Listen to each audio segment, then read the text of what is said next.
Lumberjacks is sponsored by Echo, only professional grade with 5-year warranty. Crown, protect, maintain, save. Dickies, quality workwear since 1922. Yamaha, rev your heart.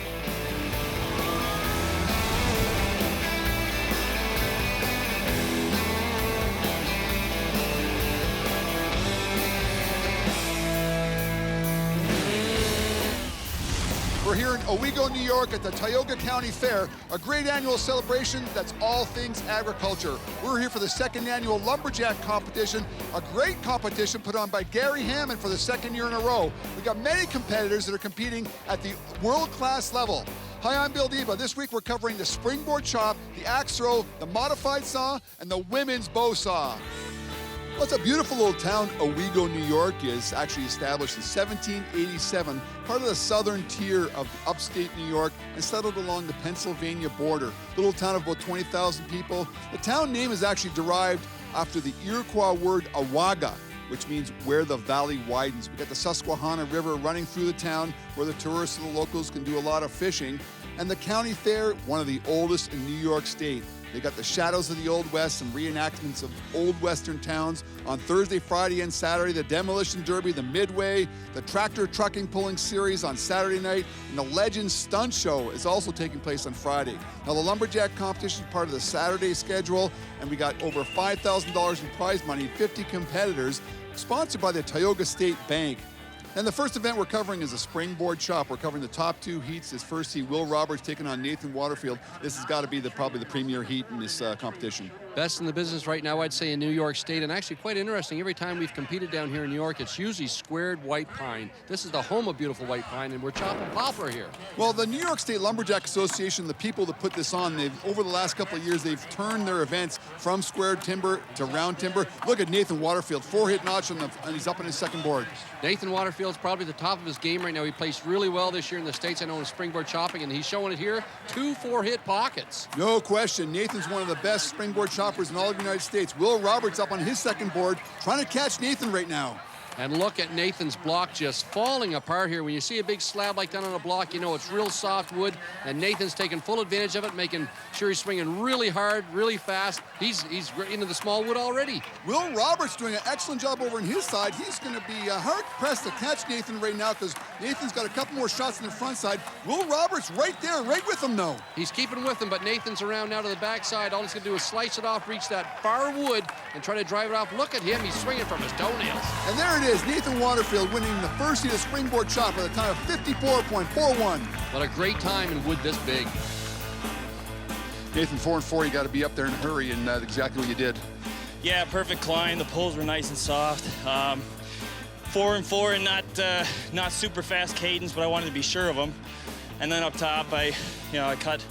It was a soft block. Cut pretty quick and made a couple mistakes, but honestly, it didn't slow me down because the wood was just flowing well and a few hang-ups. But well, we always couldn't wait to get down to New York State to chop that soft white pine, but boys, looks like their poplar is every bit as soft. Well, a great start to the competition here in Owego, New York, with a 54-4-1 set by Nathan Waterfield in the first heat. This is going to be our final heat of the springboard chop.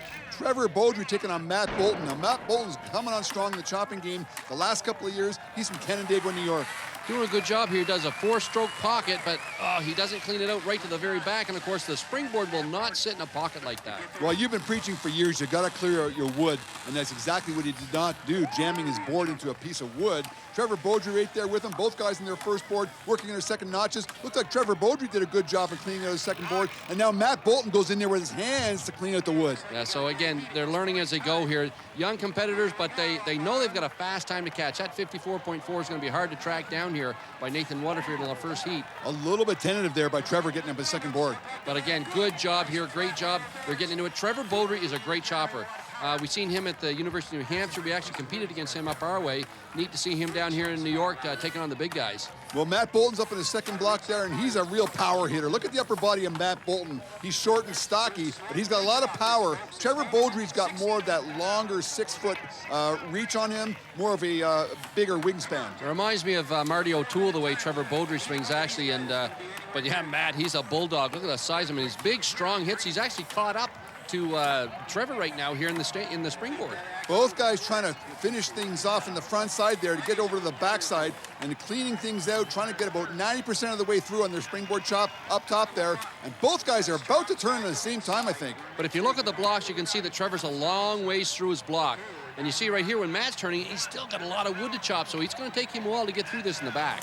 A little imbalance there up in the second board for Trevor Beaudry. You can see he almost swung and missed at the block. He should chip things out, just like Bolton here. And both guys are going to try to drive things off.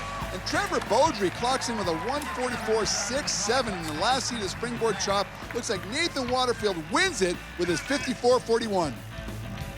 Okay, a couple of comments there. I saw you talking to Matt about hitting a screw, or did you damage your axe in that at all? By the appearances, the axe came out of it fine, which is surprising, judging by the fact that some of the finish on the screw was missing, and the scarf matched perfectly with where the screw head was. So what I must have done was, there's two angles on the axe. There's a very fine cutting edge, and then there's a chisel behind it, and it must have hit it on the chisel and taken the paint off with how close it was. So I just basically got lucky.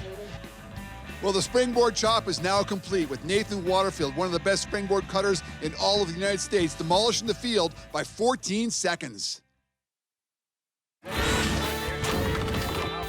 Well, we're halfway through the underhand chop, and earlier before the break, we had Chris Henning from New York State, from Walworth, New York, leading the way with a time of 33.80. We got 2 heats to go. This next heat, we got Matt Bolton taking on Jamie Matta. Now, both these guys, a lot of strength in their upper bodies. A lot of strength. These guys are powerful men, so they're always going to swing slower and use that strength to their advantage if they can.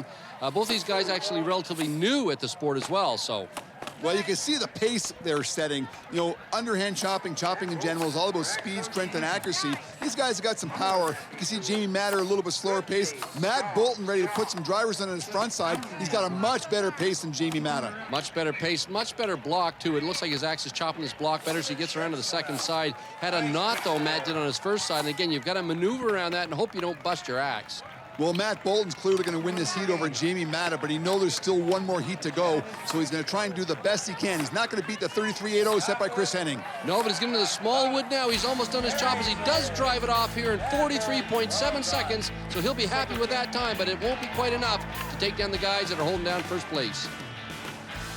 So I counted 20 strokes on your front side. You seemed a little bit indecisive. I know you're talking to Nathan about the front side there. Were you a little indecisive of what to do at the end there? When I opened it up, there was a pretty big knot right there in the middle. So I was trying to clear that out to make sure I did my work on the front.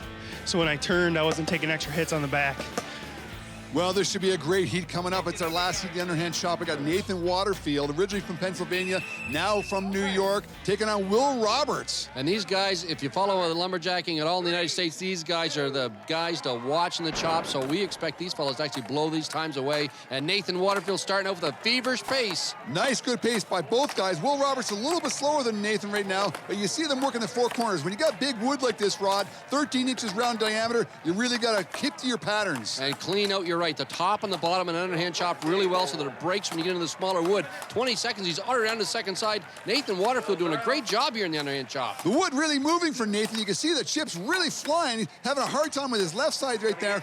Nice clean lines on the right side. He struggled a little bit, his axe stuck in the wood a little bit. And he's driving and driving Nathan into trouble here right now. Didn't do enough work on side number one. His axe is getting stuck and the clock is ticking on him now. Will Roberts trying to drive things off. He's going to catch Nathan Waterfield possibly. Both guys are trying to break things off. Will Roberts just edges out Nathan Waterfield. It's going to get Will Roberts into the top 5.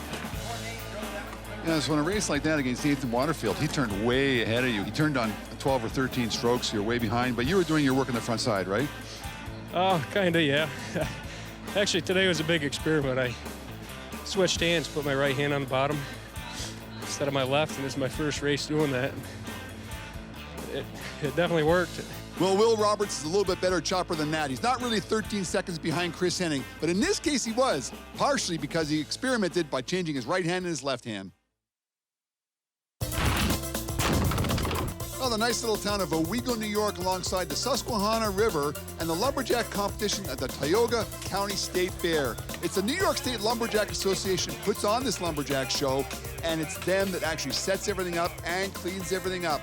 Julie Miller, one of the hardest working members of the crew. We earlier showed you the men's underhand chop. Now this is the women's underhand chop. And Rod, the women are going to be going through 12 inches round of trembling aspen. It's pretty big wood for the women. Actually, it's a lot bigger wood than they'll typically ever chop. And of course, usually what wood this size does is separate what a guy used to say to me, the pretenders from the contenders. Well, Holly Waterfield has got to be technical here. She's not a large woman. Oh, big glance of the axe there. She's going to have to focus all the way through this piece of wood, make sure she hits her mark, and make sure that every ounce of energy she has is being used to chop the wood. Now, I'll tell you how this big wood comes into play here. Kendall Edmondson, who we're looking at right now, great chopper, strong girl. And actually, this big wood is a lot larger than the stuff she ever normally chops. You can see her now slowing down and trying just to hit her mark. Look at Holly, though, keeping her pace up. She's used to chopping wood a little bit bigger like this. She's just focusing, following her lines, and keeping her pace up. And that's absolutely the key, is following your lines. Her axe sticks a little bit there. She puts 3 drivers in before she makes her turn over to the back side there.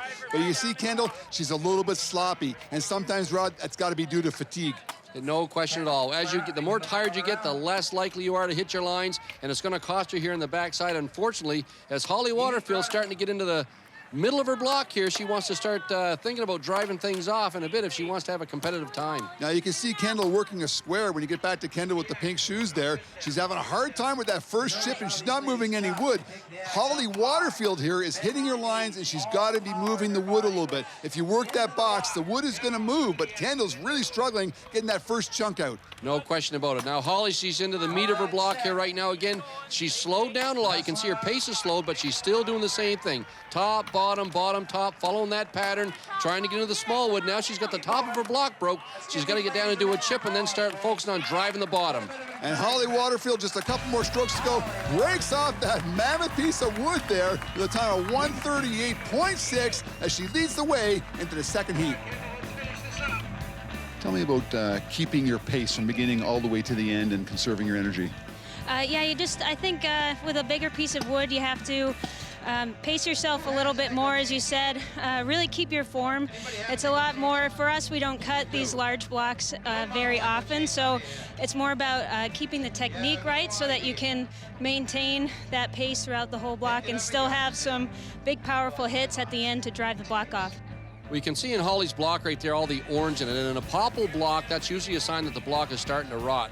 So a rotted block actually chops a little bit easier. Your axe will sink deeper in it and actually chops easier than one of these white blocks. The white blocks chip well, but these yellow blocks fall apart a lot better. And even though Holly's lines weren't that good, the block fell apart quite well for her. Well, now Julie Miller's got to be the favorite in this final heat of the women's underhand chop. Without the presence of Peg Angasser and Tracy Henning, she is the one to beat, taking on Megan Matta in this last heat. She's a strong girl, so Julie's going to use her strength to her advantage here. She's actually not going very fast, but she's making sure every stroke counts. And once again, not going very fast if you are accurate in making everyone. Oh, a bit of a glance there. A dangerous blow there just off the left-hand side. Looks like her left-hand side is not nearly as strong as her right-hand side. Not at all, but the one thing she is doing right is on a big block like this, you want to clean out the front side of your block, which she did just very well. That means when she gets into driving on the second side, it'll come off a lot faster. Now, Megan Matta's she's a strong woman, but she's got a much slower pace, and she's not really hitting her lines, and she's still working on her front side. Julie Miller well on her way into the second side there. There's Megan. She's still working on her front side, but making some nice chips move. Lots of what we call steps here in Julie's block, but again, this is where training comes in very handy. She's actually done a lot of training. She still has the strength. You can see her wind is up, and she's still swinging good and strong when she's into the small wood on her second side. Yeah, clearly her right side is better than her left side. Megan Matta has made her turn over to the backside there, working a square pattern. Julie Miller ready to drive things off. She looks like she's going to take down the 138, and Julie Miller wins a women's underhand chop with a time of 112.1. She's obviously not too happy with that chop, but she's still sitting in first place. So as the women's heats have been going through, we've been talking about the size of the wood. 12 inches round for a women's underhand chop is pretty big. Just tell me how you feel about that much wood chopping. Chopping that much wood is a little different than what we're used to. It requires a lot of endurance. A lot of these younger girls that are here today used to chop in the 8x8 in the college shows, and you know that's equivalent to a 10-inch round. So coming out here and having them chop a 12, it's tough work. It's a lot of work for the women, but Well, Julie makes a great point here, and her competition are mostly college choppers. You can see now the experience of Holly Waterfield and Julie Miller actually doing them well as they finish first and second in the women's underhand chop. And we're going to change gears a little bit, heading into the women's single buck, where the women are really being run ragged here at the Lumberjack competition. In total, we had 50 competitors competing over $5,000 in prize money. We're moving over to Holly Waterfield, getting her saw ready against Megan Matta in the women's single buck. It looks like they're sawing 18 inches of round eastern white pine here with these single bucks that they've likely bought from their significant other. Well, once again, this is an endurance event for the women, and Holly Waterfield just coming off that underhand chop. She's going to have a little bit of a burn on going through this single buck. Megan Matta struggling a little bit. She's a little bit probably too flat. Too flat. Actually, she's actually down on her end of the saw, which isn't good. You see here, Holly's actually got a decent angle on her single buck. Of course, being trained by Nathan, who's actually no slouch at all in the single buck. And Holly Waterfield, she's got to be feeling the burn right now as she heads towards the end of her cut. This is where a lot of people hang rakers in the small wood. Holly Waterfield, smooth all the way down, stops the clock at 30.71. Megan Matta struggling towards the end of her cut. So not unlike a marathon chopping event, once you get tired, it's more difficult to hold on to your technique, right? A little bit. For me, I tend to get a little bit better the further into the cut I get. I think I get a little bit more used to how the saw is cutting in the wood. So for me, the bottom of that cut was better than the top.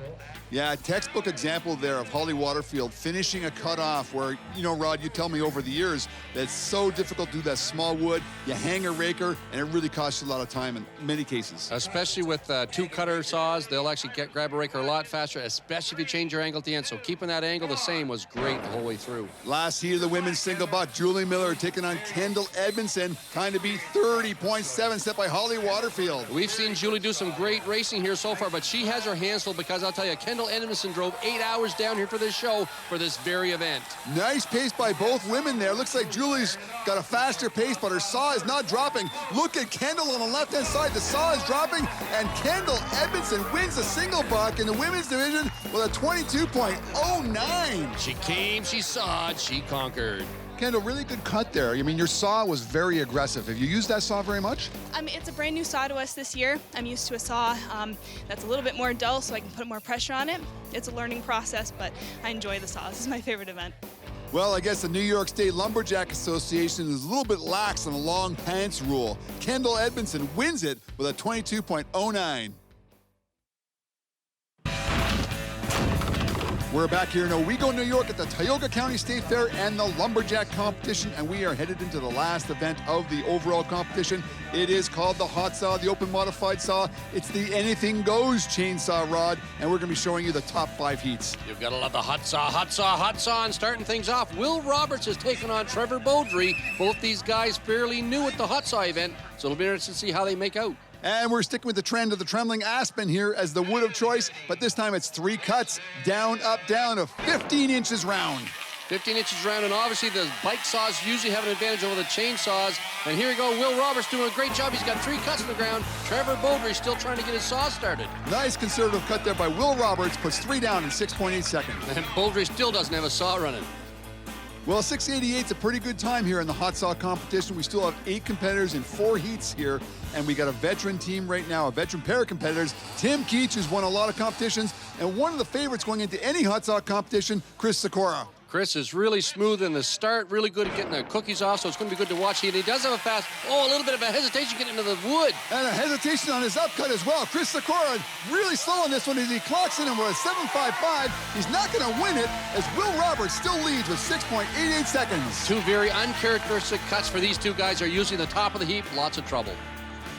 Well, we got 4 more competitors. 688 still a time to be set by Will Roberts in the first heat. It's going to be tough for Sikora to make the top 5. We got Nathan Waterfield here. He's got a big machine taking on veteran competitor Mary Reeder. And Nathan's got the women's tank top on to make him go a little bit faster. Mary Reeder coming off a good finish in the other modified chainsaw class, so she's going to be looking for a good cut here. Nathan off fast. Oh, he's got a bad cut in the second cut. He's going to have to take a DQ. No, he goes back for a 4th cut to make sure he gets 3 on the ground. And look at Mary on the right-hand side. Her bar is barely long enough to make it through.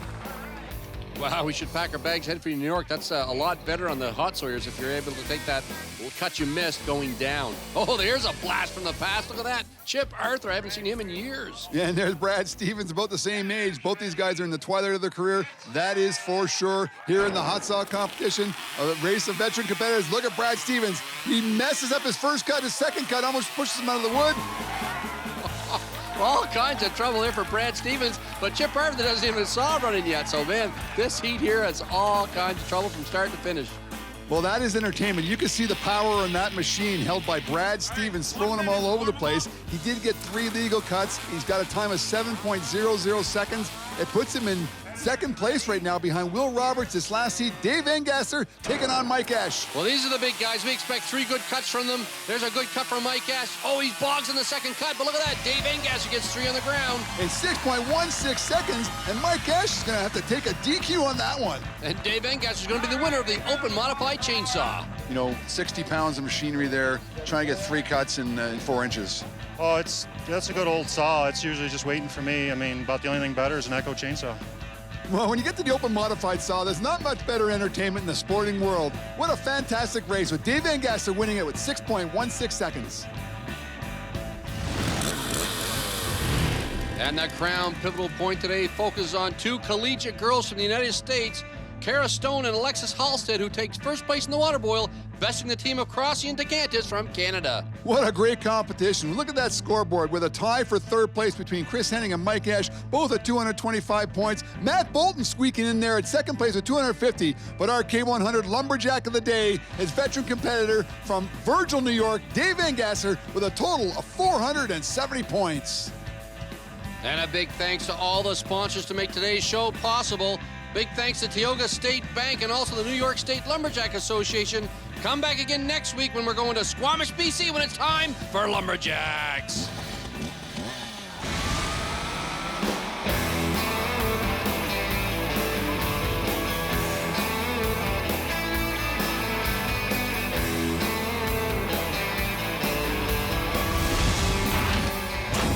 Lumberjacks is sponsored by Echo, only professional grade with 5-year warranty. Crown, protect, maintain, save. Dickies, quality workwear since 1922. Yamaha, rev your heart.